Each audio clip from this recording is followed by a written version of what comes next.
Hello. After the tragic events of Columbine in 1999, it seems as though school shootings are now a harsh reality of our current generation. As of the last 2 decades, there have been 231 shootings in a wide range of schools, both leading to injuries and fatalities. 304 individuals have passed due to the violent and erratic actions of others with access to firearms. States are under their own jurisdiction of how to handle this present issue, leading few to believe that protection needs to come from those within the schools. States such as Kansas, Georgia, and Texas are the few who are calling upon those who teach to also protect. To me, giving firearms to the teachers of America is like trying to put a fire out with gasoline. It is only going to make the school's safety more uncontrollable. Severe troubles will follow if more states continue to go in this direction with student protection.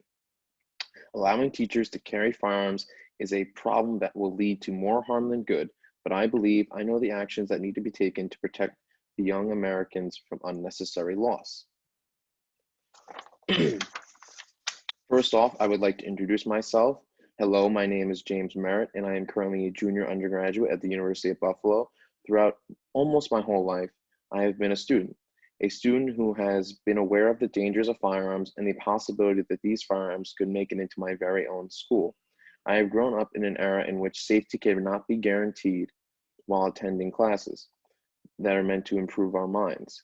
I trust school districts are doing everything in their power to provide a safe environment for their students. But when some decide to issue firearms to the ones who are hired solely to teach us, it causes me to fear for the future and develop my own solution. Many problems arise from giving guns to teachers and faculty, whether it be due to the guns being present or the handling of this idea when put into action. Statistics show that the mere presence of firearms doubles the homicide rate and triples the suicide rate. Establishing a clear correlation between firearms with violence and a school is no place for violence. Some insurance companies have actually declared schools that issue firearms to their teachers as uninsurable due to the high risk that comes with allowing these weapons in such close proximity to young men and women. They do not want to be liable because in their mind, it is only a matter of time before something unfortunate happens. It is allowing for easier access to these firearms by the students who may want to harm others. But access is actually a bigger issue than you might think. For the longest time, improper background checks are conducted, allowing for unstable and violent individuals to acquire these weapons. Certain gun sales require little or no checks, allowing for problems to ensue. But now that schools are arming teachers as protection, a major concern is that teachers and the laws put into place to help with this concept. It is mandatory that the teachers who are issued firearms complete certain training requirements that allow them to fully understand how to handle such a weapon. This is meant for the children's protection as much as it is for the teacher's protection. But due to this concept being new, the teachers have sloppily moved forward and have passed incomplete rules and regulations with loose interpretations. However, I believe that we can stop arming teachers and still solve all these problems of violence. I have developed a 5-point plan that I believe will put an end to the school shootings and be a suitable placement for arming teachers. My first point is substantiated threat evaluation, which is a fancy way of saying monitoring threats to school safety by watching for the warning signs. Signs such as anger issues, stalking, disciplinary issues, social withdrawal, paranoia, and many others.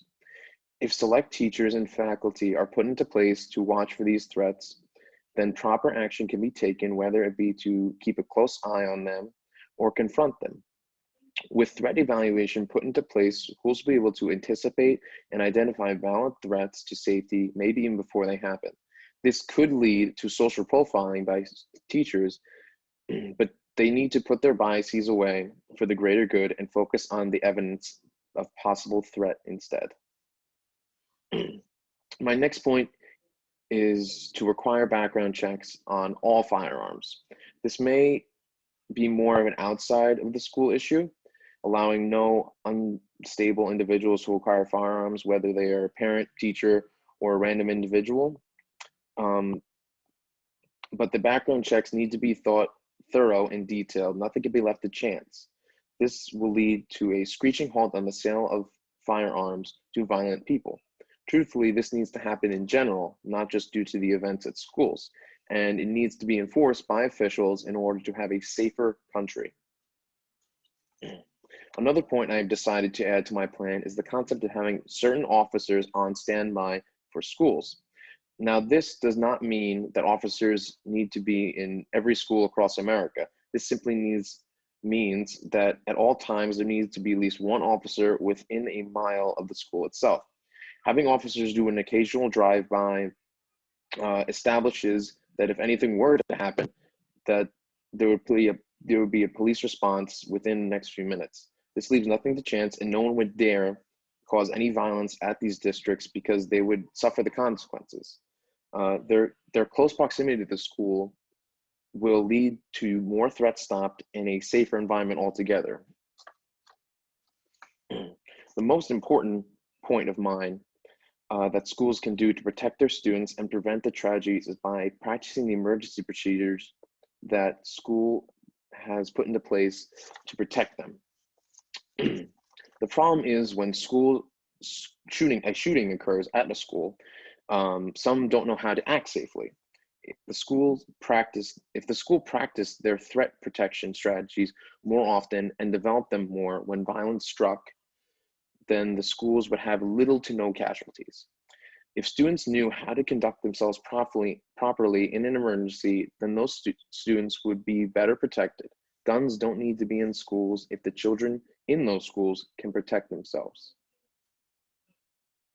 My final point is a home step that requires the homes to do this proper action. And it's simply by having proper home firearm storage. Having your firearms properly locked up in your household prevent your children from acquiring them, as well as anyone who steps foot in your home.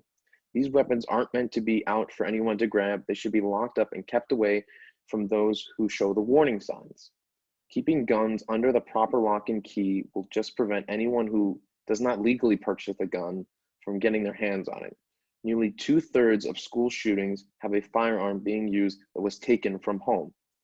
With more safe storage, no child will ever use their family member's gun to hurt the innocent. That is all my plan aims to do, protect the young, innocent generation of Americans so that they may have bright futures someday. Now, I call upon you. I believe this plan needs to be put into action in order to save young lives, so I urge you to do the following so that this plan can develop and so even you can protect the children. If you have any firearms in your household, make sure that they are locked up always and only you know where they are. Keep it out of your children's reach or child's reach. I recommend you urge the superiors at schools, like the superintendent, to focus more safety and emergency preparedness in dire situations such as a shooting. Keep a lookout for the warning signs yourself. Don't be biased, just be aware and pay attention to how others feel and certain individuals if they act strange. And the last step you could do is, as a parent, stress the importance of caring for others and including others to your child. Teach your children to be compassionate and not to bully others or exclude others. You as an individual, whether you are a parent or not, do not want to see the deaths and injuries of innocent younglings. I think that is something we can all agree on. Schools are the place meant for learning and the bettering of little minds all across the world. I stress you to push for my solution and urge you to take action of your own to protect my generation. As the third president of Stanford, Ray L. Wilbur, said, "The potential possibilities of any child are the most intriguing and stimulating in all creation." It is these possibilities that I myself am looking forward to protecting, and I hope you all can join me on the road to get there. I appreciate you all for listening.